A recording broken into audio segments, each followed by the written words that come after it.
ಮೂಲ ವಸ್ತುವನರಿದು ಲೀಲೆಯೊಳು ಆಡುತಿಹ ಶೂಲಿಯ ಶರಣ ಸತಿಯರನ್ನು ಹೇತಿರುವ ಹೀಲೆಂದುವರಿದ ಸರ್ವಜ್ಞ.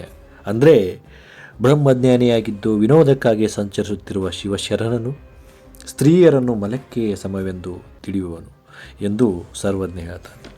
ಹಾಗೆ ಇಲ್ಲಿ ಒಬ್ಬ ಶಿಷ್ಯ ಗುರುವನ್ನೇ ಮರೆತಿದ್ದಾನೆ. ಹೆಣ್ಣಿಗಾಗಿ ಗುರುವನ್ನೇ ಮರೆತ ಶಿಷ್ಯ.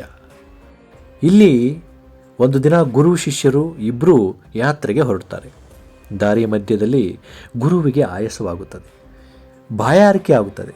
ಆಗ ಅವನ ಶಿಷ್ಯ, ಗುರುಗಳೇ, ನೀವು ಈ ಗಿಡದ ಕೆಳಗೆ ವಿಶ್ರಮಿಸಿ, ನಾನು ಇಲ್ಲಿ ಎಲ್ಲಿಯಾದರೂ ನೀರು ಸಿಗುವುದಾ ಎಂದು ನೋಡಿ ನೀರು ತರುತ್ತೇನೆ ಎಂದು ಹೊರಟು ಹೋಗ್ತಾನೆ. ಆಗ ಗುರು, ಶಿಷ್ಯ ಹೇಗೋ ನೀರು ತರಲು ಹೋಗಿದ್ದಾನೆ, ಅವನು ಬರುವವರೆಗೂ ಧ್ಯಾನ ಮಾಡಿದರಾಯಿತು ಎಂದು ಅದೇ ಗಿಡದ ಕೆಳಗೆ ಧ್ಯಾನ ಮಾಡುತ್ತಾ ಕುಳಿತುಕೊಳ್ತಾನೆ. ಇತ್ತ ಗುರುವಿಗಾಗಿ ನೀರು ಹುಡುಕುತ್ತಾ ಹೋದ ಶಿಷ್ಯನಿಗೆ ದೂರದಲ್ಲಿ ಒಂದು ಬಾವಿಯಿಂದ ಒಂದು ಸುಂದರವಾದ ಹೆಣ್ಣು ಮಗಳು ನೀರು ತೆಗೆದುಕೊಂಡು ಹೋಗುತ್ತಿರುವುದು ಕಾಣಿಸುತ್ತದೆ.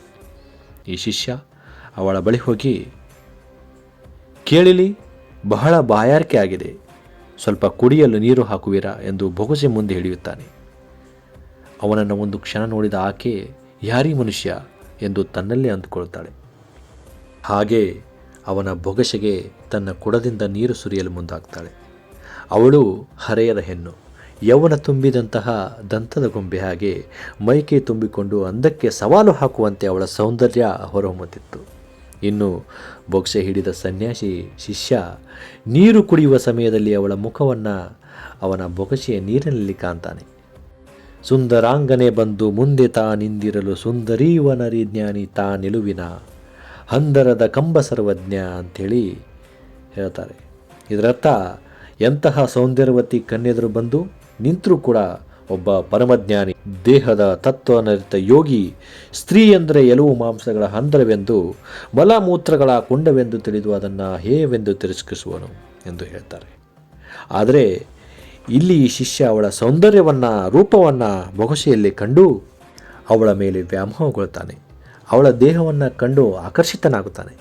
ಯೌವನದ ವಯಸ್ಸೇ ಆಗಲ್ವೇ, ಹೆಣ್ಣು ಗಂಡು ವಿರುದ್ಧ ಲಿಂಗಗಳು ಒಂದನ್ನೊಂದು ಸೆಳೆಯದೇ ಇರಲು ಸಾಧ್ಯವೇ? ಇಲ್ಲಿ ಅವನು ಅವಳ ಸೀರೆಯ ಉಟ್ಟ ಸೊಬಗಿಗೆ, ಕೇಶ ರಾಶಿಯ ಮೇಲೆ ಜೋತು ಬಿದ್ದ ಮಲ್ಲಿಗೆ ಹೂವಿನ ವಾಸನೆ ಅವಳ ಮೇಲೆ ಅವನಿಗೆ ಆಸೆ ಹುಟ್ಟಿತು.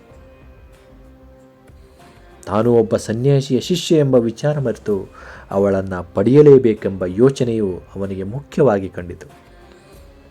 ನೀರು ಕುಡಿಯುವ ನೆಪದಲ್ಲಿ ತಾಗಿದ ಅವಳ ಕೈಗಳಿಂದ ತನ್ನನ್ನೇ ಮರೆತ ಈ ಶಿಷ್ಯ ತನ್ನ ಗುರುವಿಗೆ ನೀರು ತೆಗೆದುಕೊಂಡು ಹೋಗುವುದನ್ನೇ ಮರೆತು ಅವಳ ಹಿಂದೆಯೇ ಸಾಗಿಬಿಟ್ಟ. ಅವಳು ಅವಳ ಮನೆಗೆ ಹೋಗಿ ಸೇರಿದಾಗ ಅವಳ ಹಿಂದೆಯೇ ಸಾಗಿದ ಈ ಗುರುವಿನ ಶಿಷ್ಯ ಅವಳ ತಂದೆಯ ಬಾಗಿಲಲ್ಲಿ ಇರುವುದನ್ನು ಕಂಡು ಅವರ ಬಳಿ ಹೋಗಿ, ನೋಡಿ, ನಾನು ನಿಮ್ಮ ಮಗಳನ್ನು ಮದುವೆ ಆಗಬೇಕು ಅಂದ್ಕೊಂಡಿದ್ದೀನಿ, ನೀವು ಒಪ್ಪಿದರೆ ನಾನು ಅವಳನ್ನು ವಿವಾಹವಾಗುತ್ತೇನೆ ಎಂದು ಒಂದೇ ಬಾರಿಗೆ ಯಾವುದೇ ತೊಡರಿಲ್ಲದೆ ಹೇಳಿಬಿಡ್ತಾನೆ. ಆಗ ಆ ಹೆಣ್ಣಿನ ತಂದೆ ತನ್ನ ಮನಸ್ಸಿನಲ್ಲೇ ಅಂದ್ಕೊಳ್ತಾನೆ, ಮದುವೆ ಅಂದರೆ ಸುಮ್ಮನೆನಾ, ವರನಿಗೆ ವರದಕ್ಷಿಣೆ ಕೊಡಬೇಕು, ಅದು ಇದು ಎಂಬ ಸುಮಾರು ಕಷ್ಟ ತಾಪತ್ರೆಗಳು ಇವೆ. ತನ್ನ ಮಗಳಿಗೆ ಮದುವೆ ಆಗುತ್ತೇನೆ ಎಂದು ತಾನಾಗಿ ಈತ ಬಂದಿದ್ದಾನೆ. ನೋಡುವುದಕ್ಕೂ ಸುಂದರವಾಗಿದ್ದಾನೆ, ಒಳ್ಳೆಯವನಂತೆ ಕಾಣ್ತಾನೆ. ತನ್ನ ಮಗಳ ಮದುವೆ ಭಾರವೂ ಕಡಿಮೆ ಆಗುತ್ತದೆ ಎಂಬ ಯೋಚನೆ ಅವನ ತಲೆಯಲ್ಲಿ.